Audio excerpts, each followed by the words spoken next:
Bismillahirrahmanirrahim. Assalamualaikum warahmatullahi wabarakatuh. Alhamdulillah Alhamdulillahilladzi hadana lihadza wa ma kunna linahtadiya laula an hadana Allah. Asyhadu an la ilaha illallah wahdahu la syarika lah wa asyhadu anna sayyidana Muhammadan abduhu wa rasuluhu la nabiyya ba'dahu. Allahumma shalli wa sallim ala sayyidina Muhammad ibn Abdillah wa ala alihi wa ashabihi man tabi'ahum bi ihsanin ila yaumil qiyamah, amma ba'd. Hadirin sekalian yang saya hormati, para hujaj, para asatidz, tokoh masyarakat dan jamaah sekalian. Alhamdulillahirabbil alamin, pada kesempatan petang ini ya, ba'da maghrib, kita kembali bersua dalam thalabul ilmi, sharing session lah ya, kira-kira seperti itu. Baik hadirin sekalian, apapun itu kita niatkan sama-sama, langkah kita ya, gerak kita, pikiran kita untuk itikaf memakmurkan masjid dalam rangka silaturahmi dan thalabul ilmi. Semoga Allah Subhanahu wa taala mencatat ini sebagai amal soleh kita yang akan memperberat timbangan kebaikan kita di yaumil hisab kelak. Amin ya Allah rabbal alamin. Salawat serta salam semoga senantiasa Allah limpah curahkan kehadirat junjungan alam Nabi besar Muhammad sallallahu alaihi wasallam, pada keluarga beliau, sahabat-sahabat beliau, pada seluruh umatnya. Juga kita yang senantiasa istiqomah dalam ketaatan, ittiba pada sunnah Rasulullah sallallahu alaihi wasallam, sehingga kita berharap mendapatkan syafaatul uzma nanti di yaumil hisab kelak. Hadirin sekalian, pada kesempatan ini saya akan membawakan tema yang ringan-ringan saja, tapi mungkin agak berat sebenarnya kalau dilakukan ya. Salah satu doa yang sering kita panjatkan ya, terutama pada sholat adalah Rabbana atina fid dunya hasanah wa fil akhirati hasanah wa qina adzabannar. Ini adalah doa favorit kita semua, dari anak kecil, remaja sampai orang tua, insya Allah hafal semua. Di dalamnya ini mencakup semua kebaikan dunia dan akhirat. Makanya kemudian para ulama mengatakan doa ini disebut juga sebagai doa sapu jagat ya, yang menyapu semua kebaikan di dunia dan akhirat. Paling tidak ada 3 hal doa tersebut. Meminta kebaikan di dunia, Rabbana atina fid dunya hasanah wa fil akhirati hasanah, meminta kebaikan di akhirat, wa qina adzabannar, dan meminta perlindungan keselamatan dari api neraka. Kalau kita lihat, kalau kita analisis ya, doa ini sebenarnya apa? Kita berharap paling tidak ada 3 hal yang terdapat dalam kebaikan-kebaikan yang kita minta dalam doa tersebut. Kebaikan di dunia dan akhirat itu berisi antara lain adalah kebahagiaan dan kemuliaan serta keselamatan. Karena kadangkala orang bahagia belum tentu mulia di mata orang lain dan belum tentu selamat.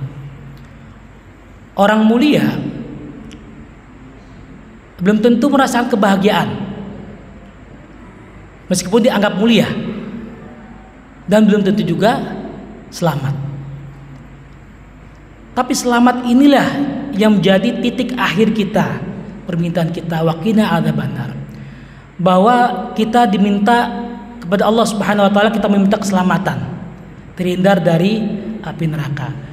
Nah, makanya kemudian para ulama mengatakan ada kelompok orang yang masuk dalam sa'idun fid dunya wa sa'idun fil akhirah. Ada kelompok orang-orang yang bahagia di dunia dan akhirat. Tapi juga ada kelompok orang yang sa'idun fid dunya wa syaqiyun fil akhirah. Ada orang yang bahagia di dunia tapi sengsara di akhirat. Tapi ada juga orang-orang yang syaqiyun fid dunya wa sa'idun fil akhirah. Ada orang yang mungkin sengsara di dunianya tapi dia akan mendapatkan kebahagiaan di akhirat. Dan yang paling parah, ada orang yang syaqiyun fid dunya wa syaqiyun fil akhirah. Ada orang-orang yang sengsara di dunia dan sengsara di akhirat.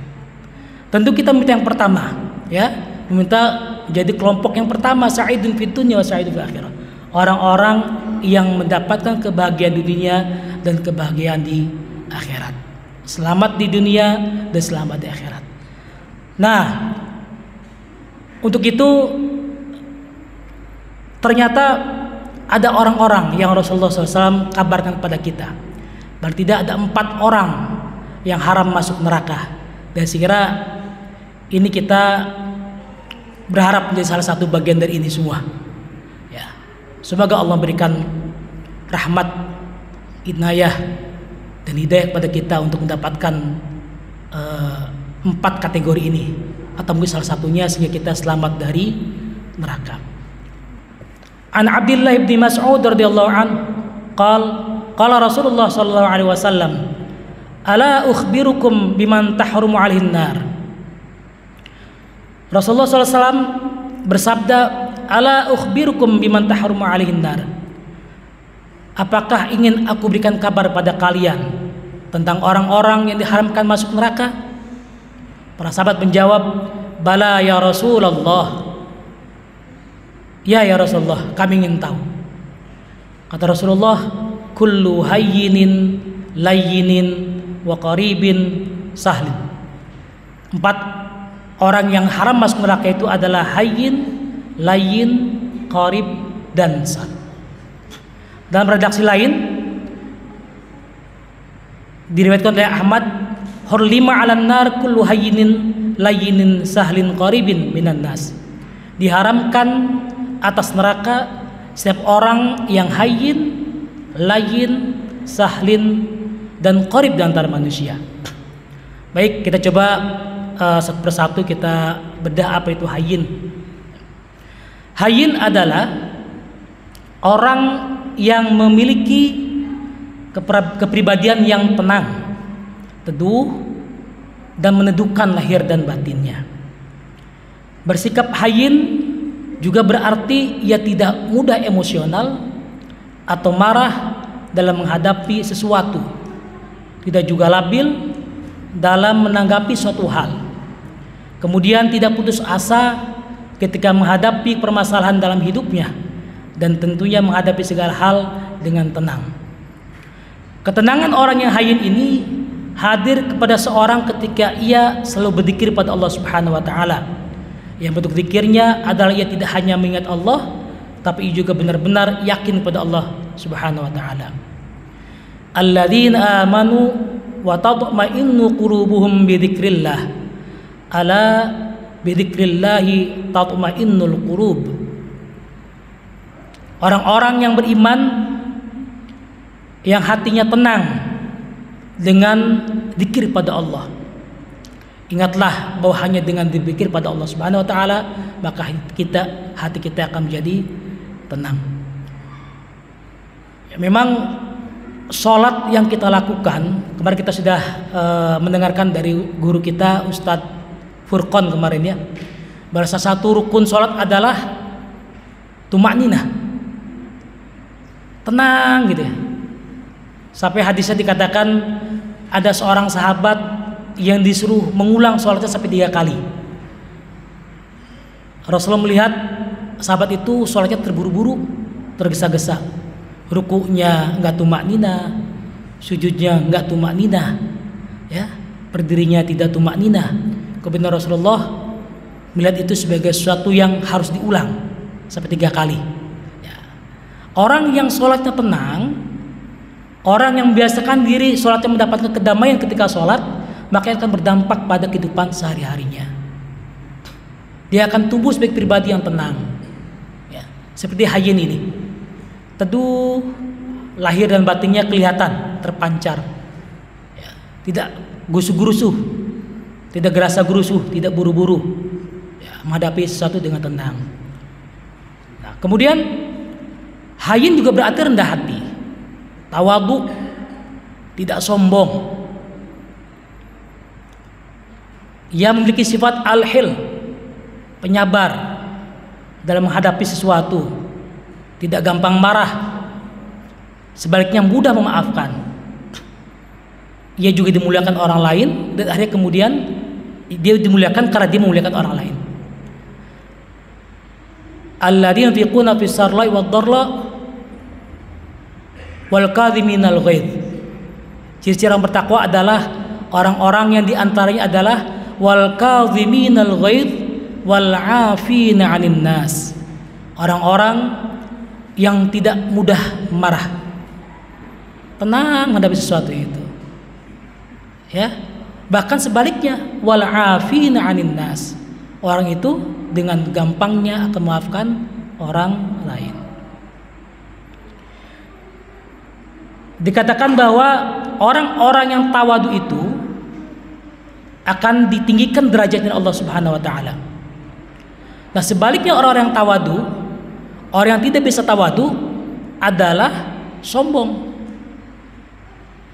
Ya, biasanya orang-orang yang gampang marah, ya, tidak sabar menghadapi sesuatu, itu memiliki sedikit kesombongan di dalamnya.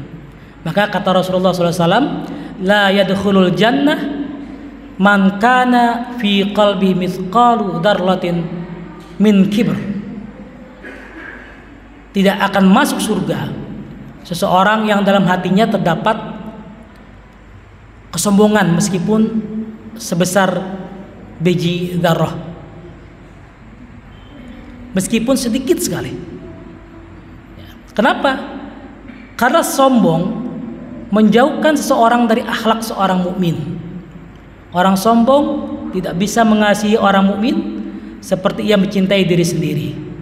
Ia tidak memiliki sikap rendah hati, erat dengan ujaran kebencian, sikap dendam, marah, iri dengki, bahkan ekstremisme. Ia juga sulit menerima kebaikan, tidak dapat menahan diri dari amarah, mudah mengumpat dan meremehkan orang lain. Ciri sombong kata Rasulullah, batarul haq wa ghamtun nas. Orangnya itu tidak bisa menerima kebaikan dan cenderung meremehkan orang lain. Pendapatnya selalu merasa paling benar, orang lain salah. Meskipun sudah diskusi, udah ada argumentasi, dalam posisi dia meyakini salah, tapi karena egonya yang luar biasa besar, dia melihat orang lain lebih kecil dibanding dia. Itulah kesombongan. Nah, memang Imam Al-Ghazali dan Ihya Ulumuddin mengatakan ada 7 pintu kesombongan yang mungkin kita bisa mengevaluasi diri dari sini, Bapak Ibu saudara kalian. Ya. Pertama, ada orang sombong karena bertambahnya ilmu. Ya. Bangga terhadap ilmu yang ia miliki. Ya, ini saya kira tidak cuma dimiliki oleh ulama ya. Kita ulama saja yang ilmunya tinggi nggak boleh sombong. Apalagi kita yang bukan siapa-siapa, yang mungkin ilmu cuma dikit banget gitu, harus sombong. Mereka merasa sudah memiliki ilmu yang sempurna, sehingga meremehkan kebanyakan manusia dan menganggap bodoh orang-orang bersamanya, dan juga mengira bahwa dirinya sudah mulia di hadapan Allah Subhanahu wa taala. Makanya kita coba berusaha ya, ketika ada kegiatan-kegiatan pengajian di masjid manapun, dengan ustadz yang manapun, datang sajalah. Tujuannya adalah untuk thalabul ilmi ya, karena thalabul ilmi kan manfaatnya luar biasa besar, faedahnya, keutamanya luar biasa besar. Jangan sampai kita taklid buta, hanya ngaji pada satu orang saja ya, tidak mengindahkan orang lain, memicingkan mata kita, merasa orang lain itu tidak ada apa-apanya, tentang beda apa, beda madhab ya, berseberangan, kemudian kita anti dengan orang tersebut. Kita cari kebaikannya dalam thalabul ilmi.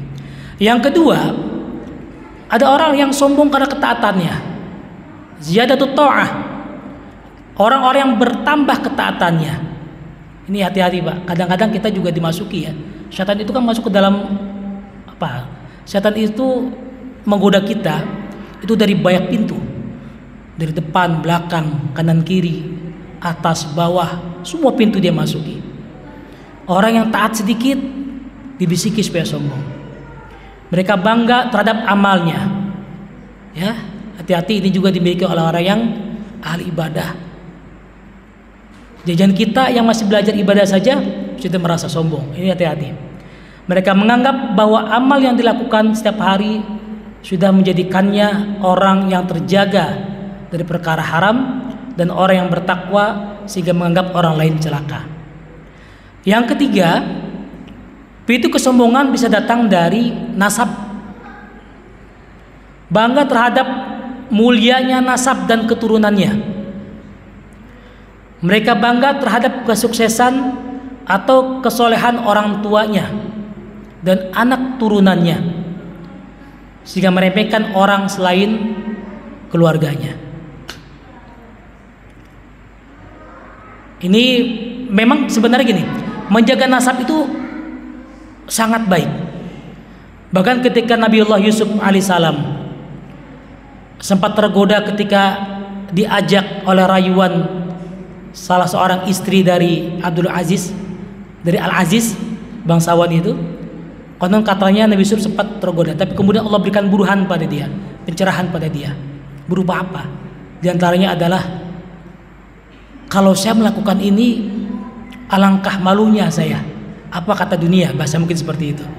Bapak saya seorang nabi, Nabi Yakub. Kakek saya seorang nabi, Nabi Ishak. Buyut saya seorang nabi, Nabi Ibrahim. Kalau saya melakukan ini, betapa malunya saya. Itu menjaga nasab yang baik seperti itu. Akan berbeda kalau kemudian bapak kita orang yang naudzubillah ya, yang tidak bisa diteladani. Kakek kita juga begitu.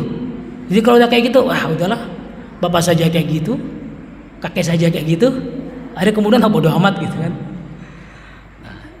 Maka menjaga nasab yang baik itu sebuah keharusan. Tapi bangga dengan nasab, kemudian meremehkan orang lain, nah ini disebut dengan kesombongan. Itu yang keempat adalah dia sombong karena bentuk fisiknya. Bangga terhadap bagusnya bentuk fisik diri sendiri dari orang lain.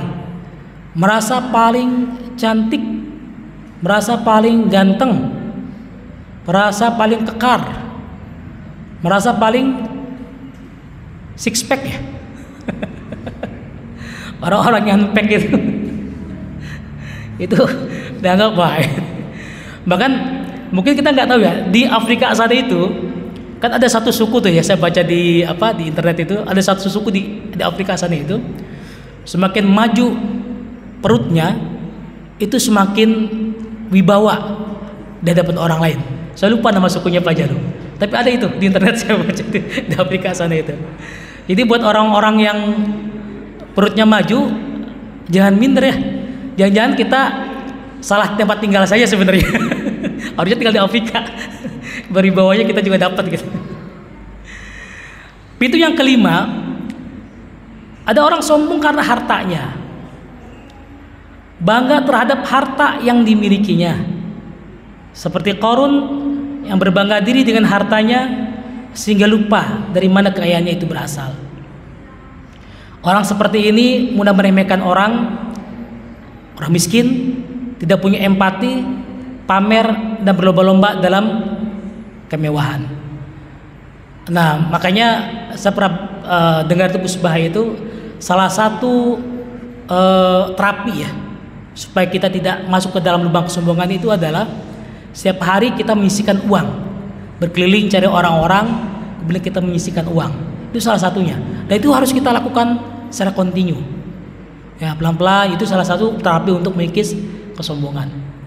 Itu yang keenam, ada orang-orang yang sombong dengan kekuasaannya. Bangga terhadap kekuasaan yang dimilikinya, sehingga mudah menindas wong cilik yang tidak memiliki network kekuasaan. Mereka ini kelompok orang yang merasa kebal hukum, sehingga mudah menabrak sistem dan norma hukum yang ada. Nah, ini kita lihat banyak Pak contoh-contoh yang tidak baik Pak ya. Ngutak-atik hukum agar dinastinya langgeng, ada yang seperti itu. Itu contoh yang tidak baik. Kemudian nabrak sana, nabrak sini. Bahkan kita pun diajak untuk berupaya seperti itu, sistemnya dibikin seperti itu. Ya, SIM dipersulit misal. Berkali-kali ujian SIM susah, maka harus menyuap. Padahal sebenarnya gampang. Setahu saya malah kayaknya di Indonesia itu sistem pembuatan SIM itu yang paling susah di dunia kayaknya. Kan nggak ada kayak di jalan itu yang belak-belak itu kan nggak ada ya. Kita kan ujiannya kan terus belok sini, zigzag sana sini beberapa kali titik gitu kan. Kayak di negara lain kayaknya nggak ada seperti itu. Dan dalam dunia realitas kita juga kita nggak menemukan jalan yang seperti itu. Ya becek kan paling hindari yang becek doang kan, tapi nggak usah zigzag kayak gitu. Dan itu saya minta ampun. Motornya pun diacak kan, ada yang matic, ada yang biasa, ada yang motor cowok gitu ya. Bagi orang yang tidak bisa cowok kan sedapatnya motor itu ya orangnya gagal. Akhirnya nyuap lah 650.000, 700 gitu. Dan itu difasilitasi lagi. Luar biasa ya. Nah, yang terakhir, pintu kesombongan bisa masuk dengan cara dia merasa bangga dengan memiliki muhibbin, follower. Ini sekarang lagi viral Pak. Orang-orang justru berbangga diri dengan baiknya follower. Ya, dengan baiknya follower. Iya kalau kontennya kemudian bisa mengedukasi orang lain. Ya. Tapi kalau bilang kontennya justru merusak moral orang lain dan dia bangga dengan banyak follower tersebut. Wah, itu udah double tuh. Ya. Di Asia Pasifik terakhir saya baca itu ada satu channel ya YouTube itu yang hasilnya 183 miliar setahun. Itu mengalahkan orang selebritis yang memiliki follower terbanyak. Bahasa Raffi Ahmad sama Baim Wong itu hasilnya kalah sama dia Pak. Saya lupa nama akunnya itu, ibu-ibu. Jadi cuma dia main 2 orang lagi. Dia sama anaknya 2 orang, sama tukang editing semua videografer sama edit video itu bapaknya. Dia sekeluarga aja. Mainnya simpel. Permainan anak di rumah. Nama-nama binatang. A B C D F G G harimau bukan deh itu H. G Garuda. Simpel-simpel kayak gitu Pak. Itu melatih anak ya, menciptakan sistem edukasi di tengah keluarga. Itu followernya banyak. Dan dia sekarang yang memiliki penghasilan terbanyak di Asia Pasifik 183 miliar. Ya kalau kayak gini kan ada edukasi, mendidik orang lain, bermanfaat buat orang lain, ya. Tapi orang-orang yang berbangga diri dengan follow yang banyak, sebenarnya konten-kontennya juga tidak mendidik, ya, justru isinya kemaksa segala macam. Nah, ini hati-hati. Baik, kelompok kedua, orang-orang yang diharamkan masuk neraka adalah layin. Siapa mereka? Mereka ini adalah orang-orang yang memiliki kepribadian yang lembah lembut. Ar-rifqu, memiliki sifat itu. Sopan dalam bersikap dan santun dalam berbicara. Lemah lembut dan penuh kasih sayang merupakan prinsip kebaikan. Sebaliknya, orang yang tidak memiliki sifat lemah lembut dan kasih sayang, ia terhalang untuk melakukan kebaikan. Kenapa? Karena kebaikan tidak bisa dilakukan kecuali dengan kelembah lembutan dan kasih sayang. Man yuhramir rifqa yuhramil khair. Orang yang tidak memiliki sifat rifq, lemah lembut, maka dia tidak memiliki kebaikan dalam dirinya. Bahkan dalam hadis lain dikatakan ar-rahimuna yarhamuhumur rahman. Orang-orang yang memiliki rasa kasih sayang niscaya akan mendapatkan kasih sayang dari Allah Subhanahu wa taala. Maka irhamu man fil ardh. Berkasih sayanglah atau kasih sayangilah makhluk yang ada di bumi, yarhamkum man fis sama, maka niscaya kalian akan disayangi oleh makhluk langit. Di hadis lain dikatakan, innama yarhamullahu min ibadir ruhama, sesungguhnya kasih sayang Allah hanya akan turun pada orang-orang yang memiliki sifat atau rasa kasih sayang. Nah, lain juga dicirikan dengan kepribadian yang santun dalam berbicara.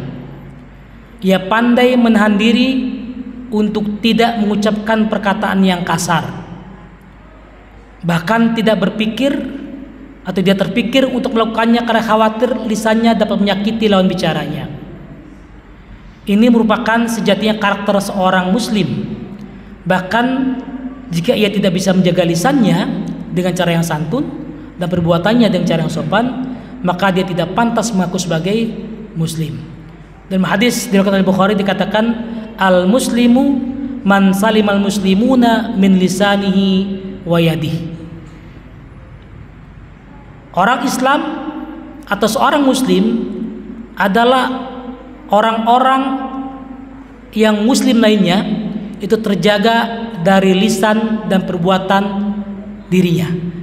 Dikatakan bahwa al-muslim di sini, man salimal muslimun, adalah orang Islam yang manusia lainnya itu terjaga dari kejahatan lisan dan tangan seorang muslim tersebut.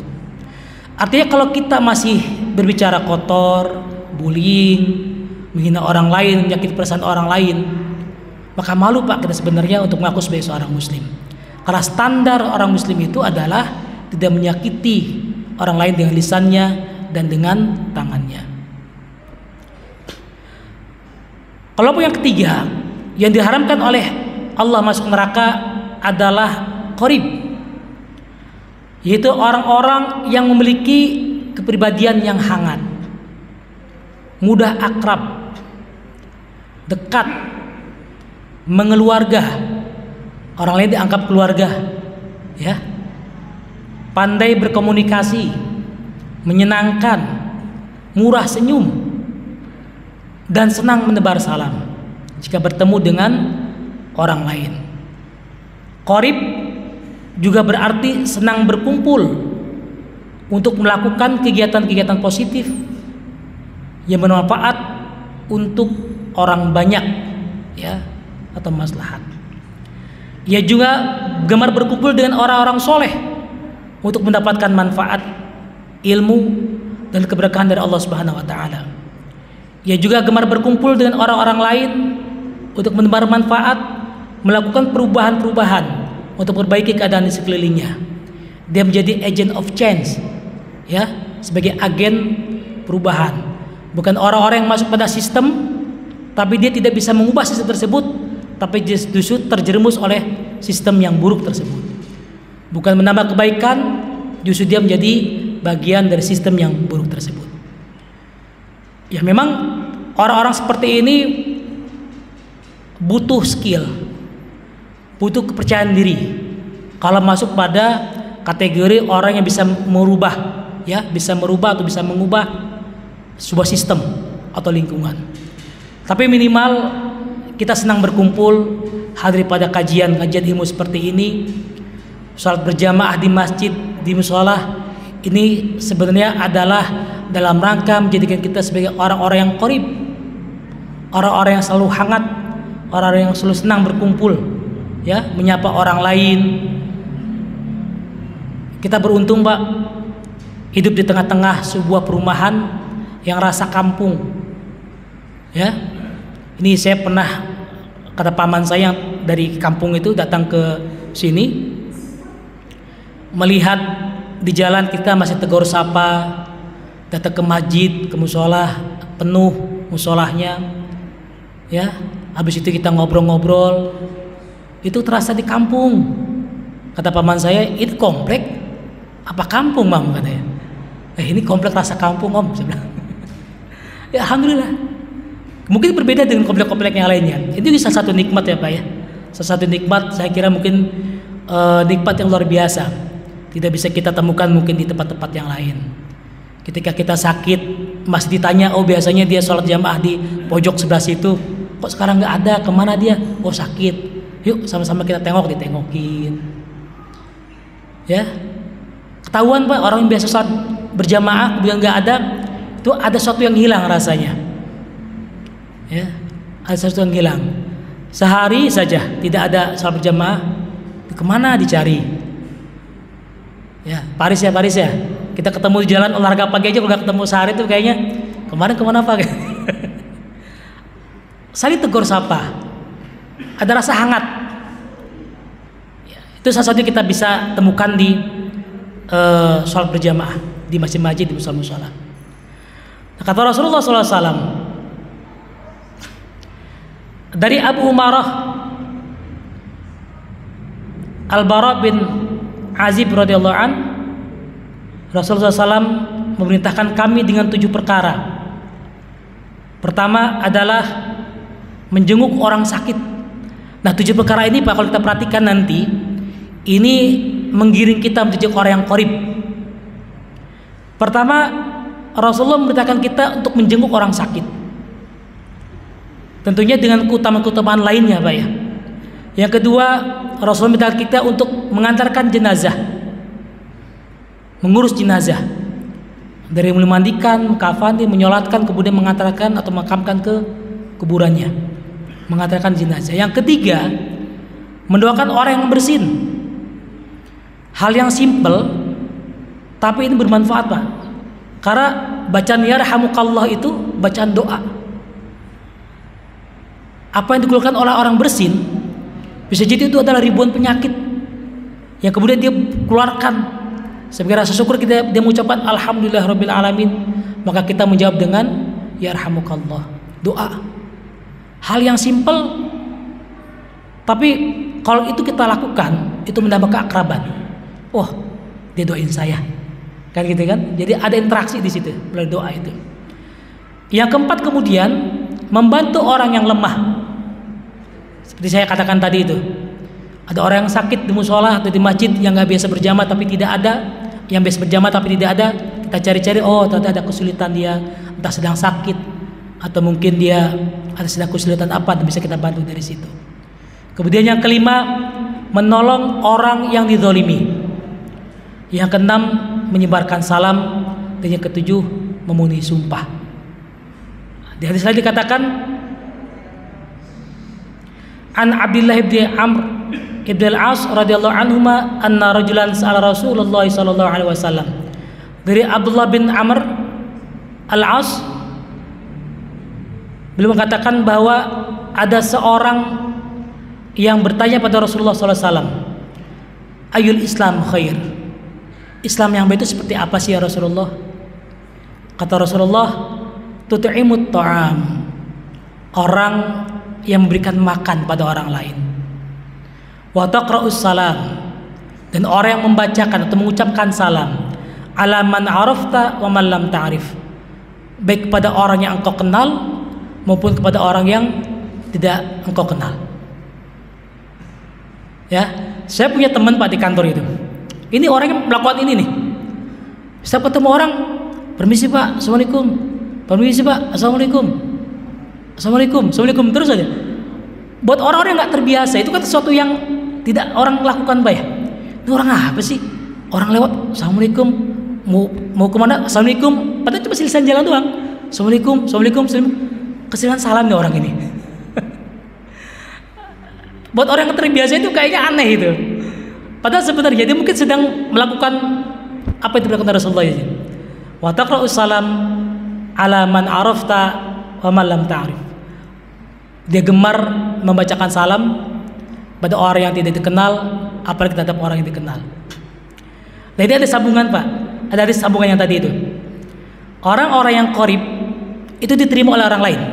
Jangan sampai kemudian justru kehadiran kita itu membuat orang itu tidak tenang Pak, tidak nyaman. Kita lagi kumpul nih, weh ada dia nih datang, bubar, rese orangnya. Nah, jangan sampai kita kayak gitu Pak, dianggap orang yang rese, dianggap orang yang tidak memberikan kenyamanan orang lain. Kalau dikatakan al muslimu man saliman nasu min lisani wa yadih, maka wal mu'minu man aminahu an nasu ala dimaihim wa amwalihim.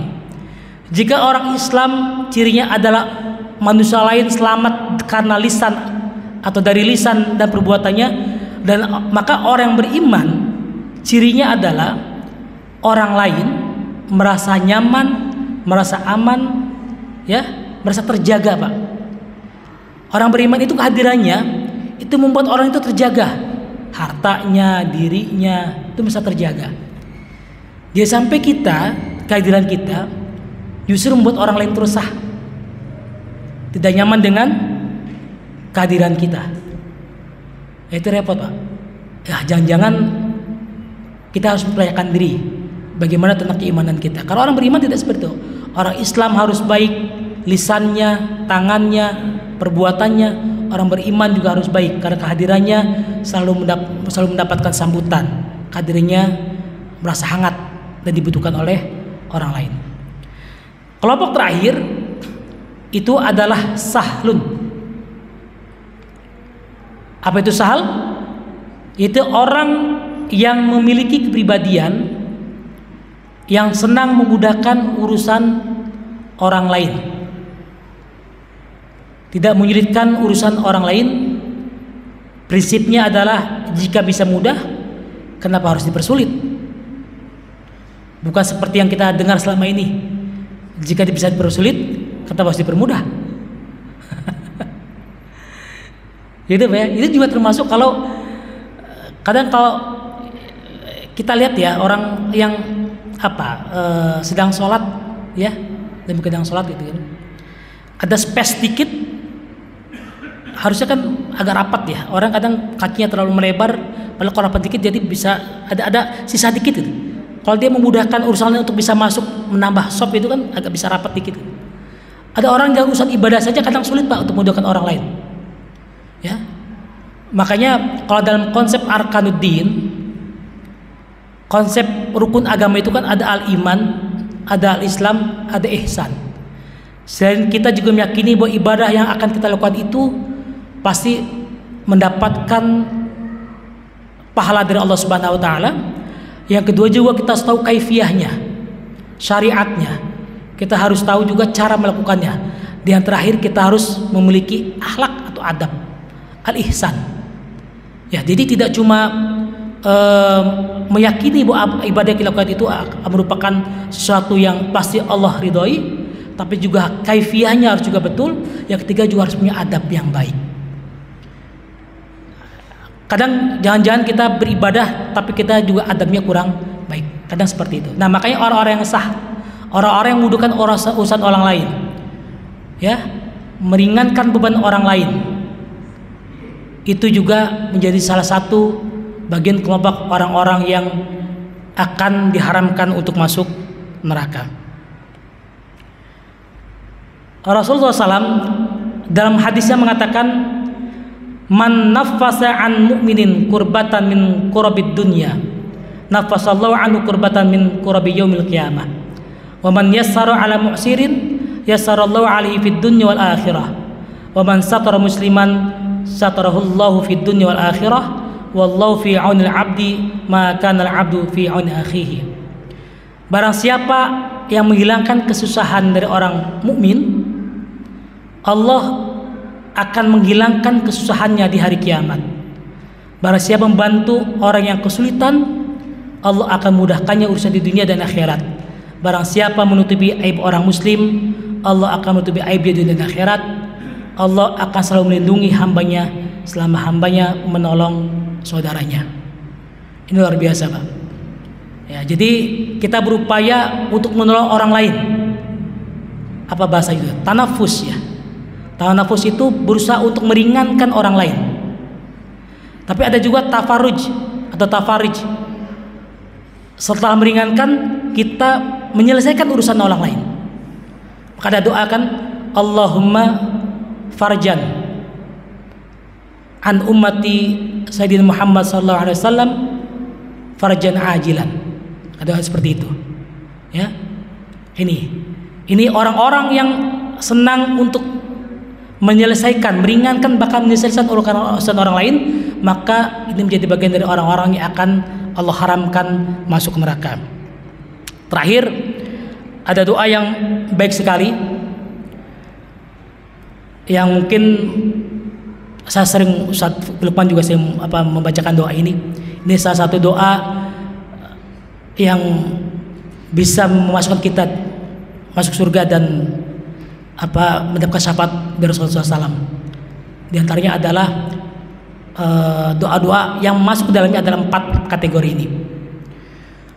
Allahumma gfir li ummati sayyidina Muhammad, Allahumma arham ummata sayyidina Muhammad, Allahumma astur ummata sayyidina Muhammad, Allahumma jibur ummata sayyidina Muhammad, Allahumma aslih ummata sayyidina Muhammad, Allahumma afi ummata sayyidina Muhammad, Allahumma hafadh ummata sayyidina Muhammad, Allahumma gfir li ummati sayyidina Muhammad maghfiratan ammatan ya rabbal alamin, Allahumma arham ummati sayyidina Muhammad rahmatan ammatan ya rabbal alamin, Allahumma farrij an ummati sayyidina Muhammad farjan ajilan ya rabbal alamin. Nah, ini salah satu doa yang diyakini oleh para ulama, itu menjadi salah satu pendorong kita untuk mendapatkan wasilah dari Rasulullah SAW. Baik hadirin sekalian, demikian yang bisa saya sampaikan. Semoga ada manfaatnya. Pada kekurangannya ini murni dari saya sendiri, dan jika ada kebaikan dan kebaikan dalamnya ini berasal dari Allah Subhanahu Wa Taala. Terima kasih. Wassalamualaikum warahmatullahi wabarakatuh.